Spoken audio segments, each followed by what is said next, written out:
Chloroplast அப்படின்னு சொல்ல முடியும். குளோரோபிளாஸ்ட்னா பசுங்கணிகங்கள் அப்படின்னு கிடைக்கும்.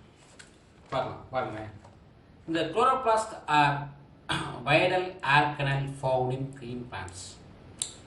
Chloroplasts are vital organelle. Vital organelle முக்கிய உள்ளுறுப்பு பேர். குளோரோபிளாஸ்ட் வந்து ஒரு பசும் தாவரத்தின் முக்கிய உள்ளுறுப்பு. அதாவது ஒரு பசும் தாவரத்தின் கிரீன் பிளான்ட்ஸ்னா பசுமையான தாவரங்கள். அந்த பசுமையான தாவரத்தின் முக்கிய உள்ளுறுப்பு வைரல் ஆர்கனா முக்கிய உள்ளுறுப்பு எதுனா அது குளோரோபிளாஸ்ட். அப்போ chloroplast has A double membrane. Chloroplast எத்தனை மெம்பரேன் இருக்கு? Double membrane. The outer membrane and inner membrane separated by a space called பாருங்க பெரிபிளாஸ்டிடியல் ஸ்பேஸ். அதாவது மைட்டோகாண்ட்ரியா இது குளோரோபிளாஸ்ட்ல ரெண்டு மெம்பரேன் இருக்கு. ஒன்று அவுட்டர் மெம்பரேன், இன்னொன்று இன்னர் மெம்பரேன். இந்த ரெண்டு மெம்பரேனுக்கு இடையில இருக்கக்கூடிய அந்த இடைவெளிக்கு பேர் வந்து பார்த்தீங்கன்னா பெரிபிளாஸ்டிடல், அதாவது பெரிபிளாஸ்டிடியல் ஸ்பேஸ் அப்படின்னா பசுங்கணிய சுற்று இடைவெளி என்று பெயர். பசுங்கணிய சுற்று இடைவெளி என்று பெயர். The space enclosed by a inner membrane of chloroplast filled with gelatinous matrix. அந்த இடைவெளியில் வந்து பார்த்தீங்கன்னா ஃபுல்லாக உள்ள வந்து ஜெலாட்டினஸ் மேட்ரிக்ஸ்னால அப்படியே ஃபுல்லாக ஜெலாட்டின் மேட்ரிக்ஸ், அடுத்து lipoprotein lipids matrix and lipoproteins filled called stroma. அந்த பார்த்தீங்கன்னா இன்னர் மெம்பரேன் சொல்லுவாங்க இல்லையா, இன்னர் மெம்பரேன்னா உள்செவு. அந்த உள்செவு நான் சூழப்பட்ட பகுதி இப்போ இந்த மாதிரி இருக்கும் பிளாஸ்டிக்ஸ். அதில் வந்து பார்த்தீங்கன்னா இந்த மாதிரி உள்செவு.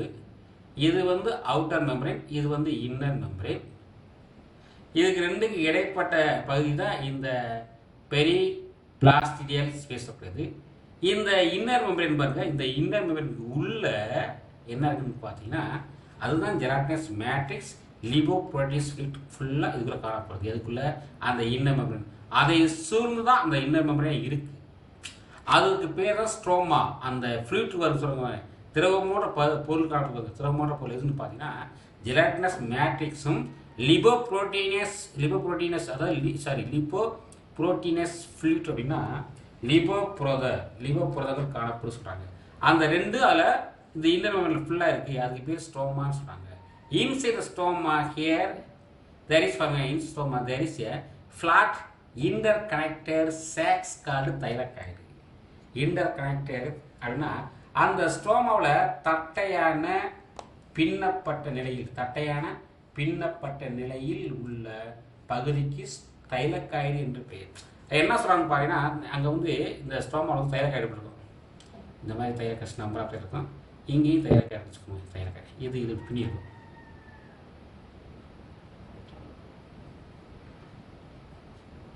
இந்த மாதிரி தைலக்காய்டு இருக்கும். நிறைய தைலக்காய்டு இருக்கும்.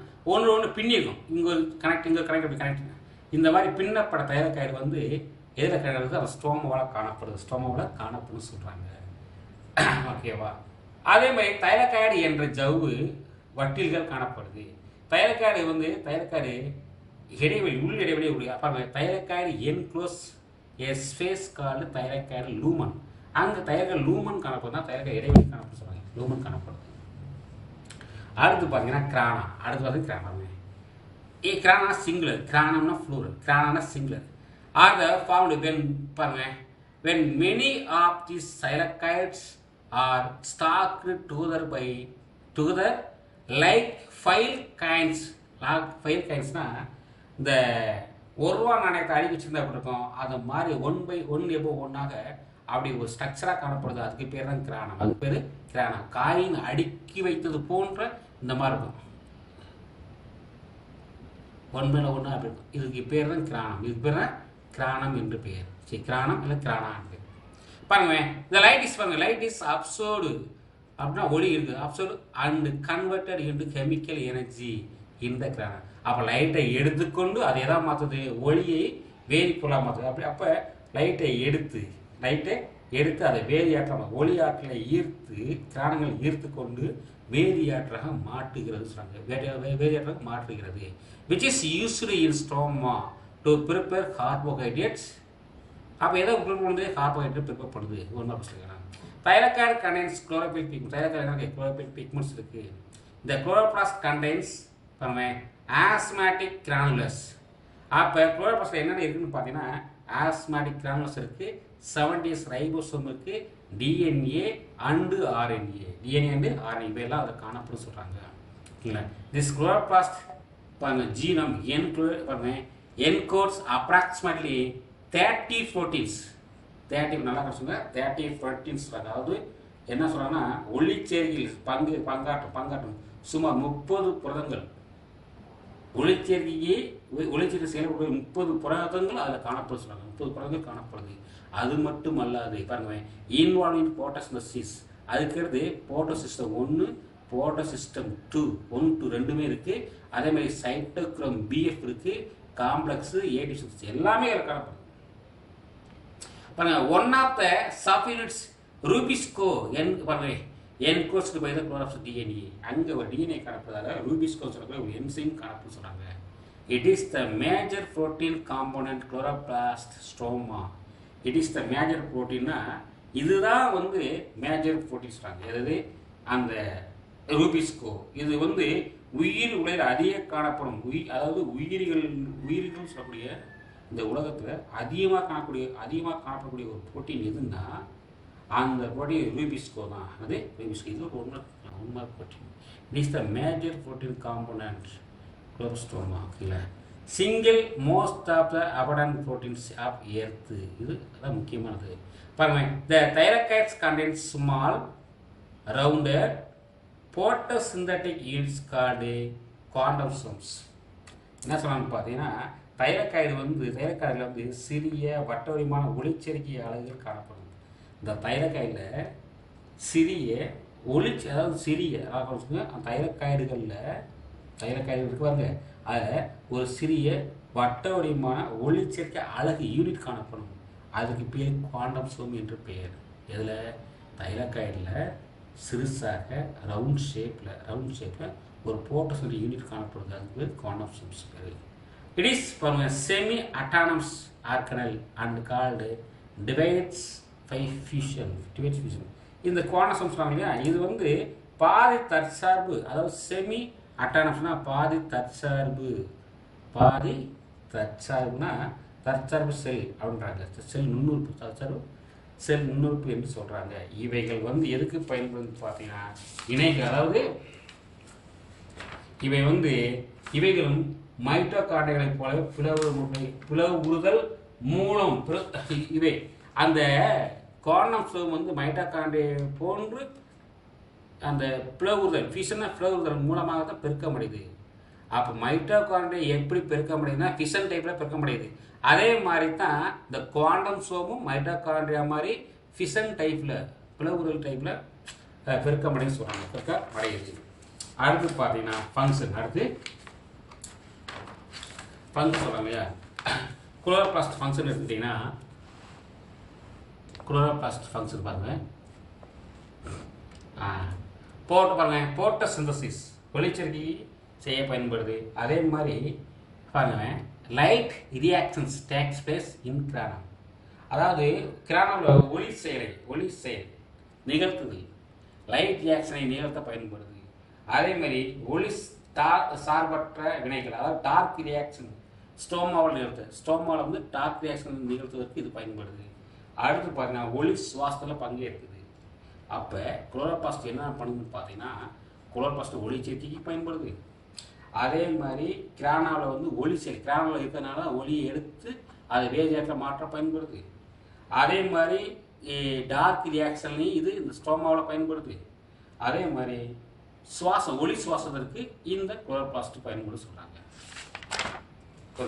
இதுதான் குளோரோபிளாஸ்டுடைய structure diagram. Structure of the chloroplast diagram பார்த்துக்கோங்க.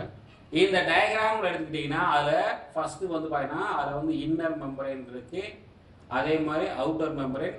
இன்னர் ரெண்டு ஸ்பேஸ் இருக்கா, அதை இன்டர்ஃபேஸ் அப்படிது.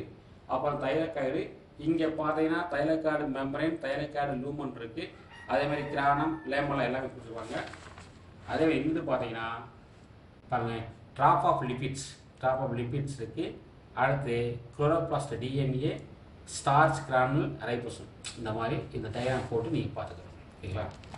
டயக்ராம் போட்டு பார்த்தா அது வந்து ஒரு அதாவது டயக்ராம் மட்டும் ஒரு 3 மார்க் கொஸ்டினாக கேட்கலாம். அதுக்கடுத்து இல்லைன்னா 5 மார்க் கொஸ்டினாகவும் கேட்கலாம். 5 மார்க் கொஸ்டினாகவும் கேட்கலாம். அடுத்த ஹெடிங் பாருங்க. அடுத்த ஹெடிங் வந்து ரைபோசோம். ரைபோசோம் அப்படின்னு சொல்லியாச்சுன்னா where first observed by George Palade அவர் வந்து ஃபாலேர்னு பேர். Ribosome where first observed by George Palade அப்படின்னு சொல்லக்கூடிய சயின்டிஸ்ட்.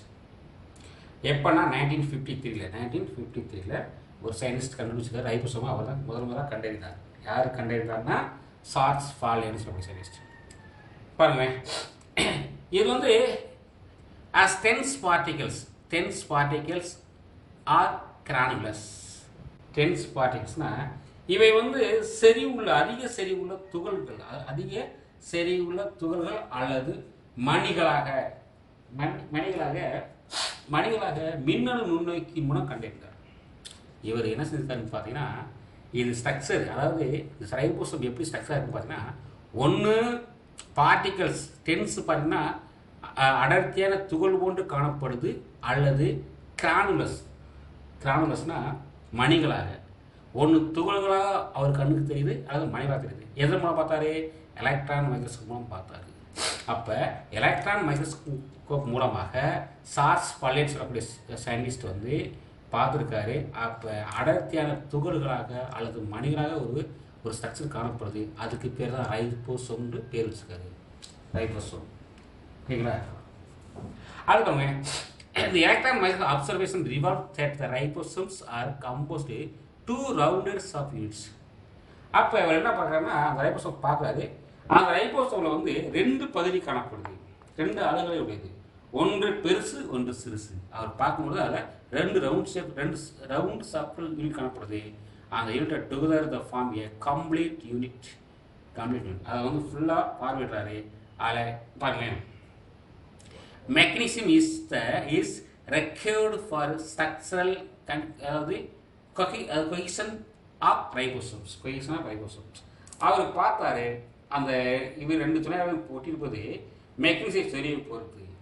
அப்போ அவர் ரைபோசோம் கண்டுபிடிக்கிறாரு, பார்த்துட்டாரு. அந்த ரைபோசோம் வந்து 2 பார்ட்டாக இருக்குது, 2 ரவுண்ட் ஷேப் யூனிட் ஒட்டிருக்குன்னு பார்க்குறாரு. அது எதனால் ஒட்டிருக்குன்னு பார்த்தீங்கன்னா, அதில் மெக்னீசியம் அளவை பொறுத்து தான் அது ஜாயின் ஆகிருக்கும். 2 யூனிட் எப்படி ஜாயின் ஆகுனா, மெக்னீசியம் அளவை பொறுத்து, மெக்னீசியனுடைய அளவு எந்த அளவுக்கு இருக்கோ அதை வைத்து தான் அது 2 ஒன்றோட ஒன்று ஒட்டியிருக்கு. அப்போ மெக்னீசியம் இருக்கு அது ஒட்டிக்கிட்டு இருக்குன்னு சொல்லுவாங்க. அடுத்து பயோஜெனிசிஸ் த ரைபோசோம்ஸ் ஆர் டிவானோ ஃபார்மேஷன். அதாவது பார்த்தீங்கன்னா, இது ரைபோசோம்கள் தானாக நியூக்ளியஸ் பகுதியிலிருந்து தான் தோன்றியதாகவும் சுயமாக இரட்டி படியும் அமைப்புகளாக திகழ்கின்றன. அது என்ன சொல்லுன்னு பார்த்தீங்கன்னா, பயோஜெனிசிஸில் வந்து என்ன சொல்கிறாங்கன்னா, ரைபோசோம் வந்து தானாக தோன்றியது, அதான் தான் ரெப்ளிகேட் ஆகுது. ஆட்டோ ரெப்ளிகேஷனாக அதான் ரெப்ளிகேட் ஆகிடுது. அதே மாதிரி நியூக்ளியர் ஆரிஜின். அப்போ இது வந்து இந்த ரைபோசோம் வந்து நியூக்ளியஸ் பகுதியிலிருந்து தானாக தோன்றி தானாக 2 யூனிட்டாக மாறிச்சுன்னு சொல்கிறாங்க. அது each ribosome is made up of 1 small and 1 larger subunit. இந்த ரைபோசோம் வந்து பார்த்தீங்கன்னா ஈச் மேட் அப் ஆஃப் 1 சிறுசாக இருக்குது, 1 பெருசாக இருக்குது சொல்கிறாங்க. 1 பெருசாக இருக்குது, லார்ஜ் யூனிட்டாக இருக்குது. Ribosomes are the sites protein synthesis in the cell. Ribosome எதுக்கு பயன்படுதுன்னு பார்த்தீங்கன்னா, புரதத்தை உற்பத்தி பண்ண, புரத உற்பத்திக்கு, அதாவது புரத சேர்க்கை நிகழும் இலக்குகளாக ரைபோசோம் அது புரத உற்பத்தி செய்யும் அல்லது நிகழும் ஒரு இலக்காக திகழ்கிறது. இவைகள் சவ்வு சூழ அமைப்பாக உள்ளது. இவற்றை வந்து சுற்றி எந்த ஆர்கனும் கிடையாது. இந்த ரைபோசோமை சுற்றி ஒரு வெளியுறை கிடையாது, வெளியுறை இல்லைன்றாங்க. அதுதான் ribosomes is not membrane found organ. இதை சூழ்ந்து எந்த இதுவும் கிடையாது சொல்கிறாங்க. ஓகேங்களா? அடுத்து பாருங்க, அடுத்த ஹெடிங் வந்து பார்த்தீங்கன்னா types of ribosomes. Types of ribosomes இருக்குது. இப்போ டைப்ஸ் ஆஃப் ரைபோசோமில் 70s ரைபோசோம்ஸ், அதாவது சப் யூனிட் வந்து பார்த்தீங்கன்னா 30s அண்ட் 50s. அதே இதில் பக்கத்தில் பார்த்தீங்கன்னா 8s ரைபோசோம்ஸ், அங்கே வந்து துணை அலகுகள் வந்து 40s அண்டு 60s.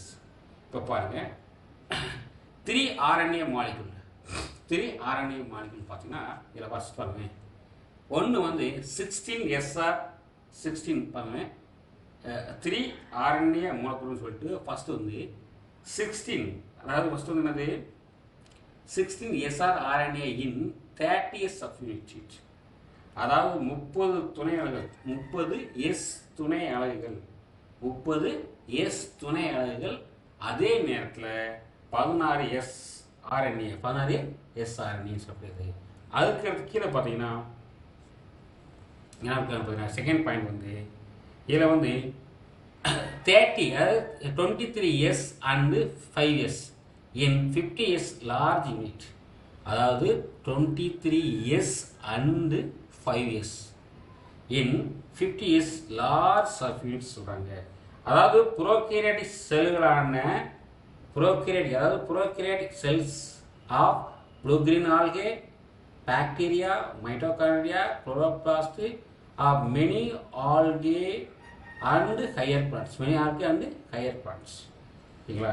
இதெல்லாம் ஹையர் தாவரங்கள் இல்லை. இதே மாதிரி இங்கே வந்து பார்த்தீங்கன்னா அதே மாதிரி இங்கே 4 RNA மூலக்கூறு சொல்கிறாங்க. இங்கே 3னா இங்கே 4 RNA மூலக்கூறு, இங்கே 16SRனா இங்கே 18SR, இங்கே 30S சப்யூனிட்னா இங்கே 40S சப்யூனிட், இங்கே வந்து 23 போது இங்கே 20S, அது மாதிரியானது 8S சொல்லுது, இங்கே 5S லார்ஜர் 6S சொல்லுது.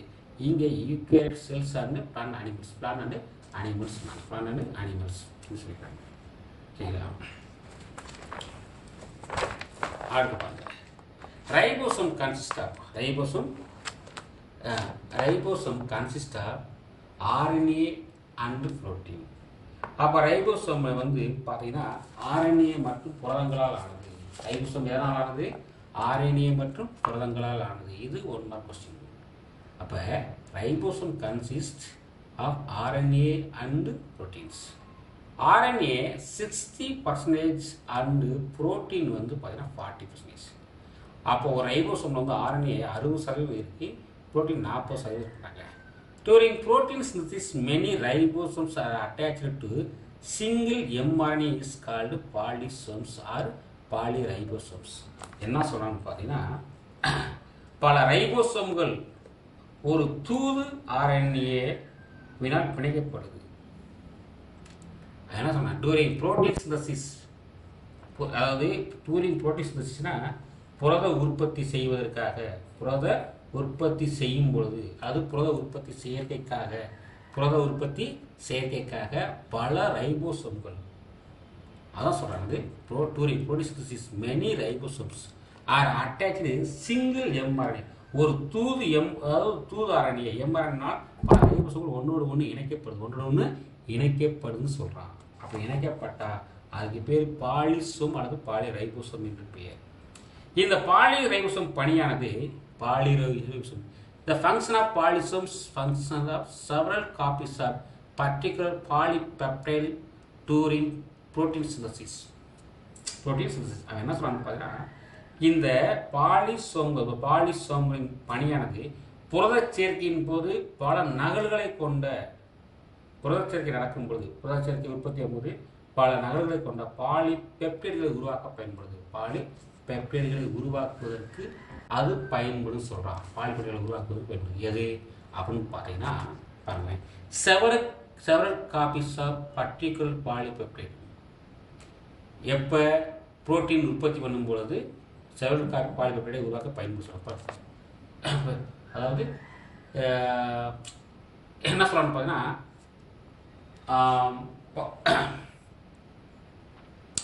எப்பெல்லாம் வந்து புரோட்டீன் உற்பத்தி பண்ணதோ அப்பெல்லாம் வந்து அதிகமான எண்ணிக்கையில் வந்து பாலிபெப்டைடை உருவாக்க சொல்கிறாங்க.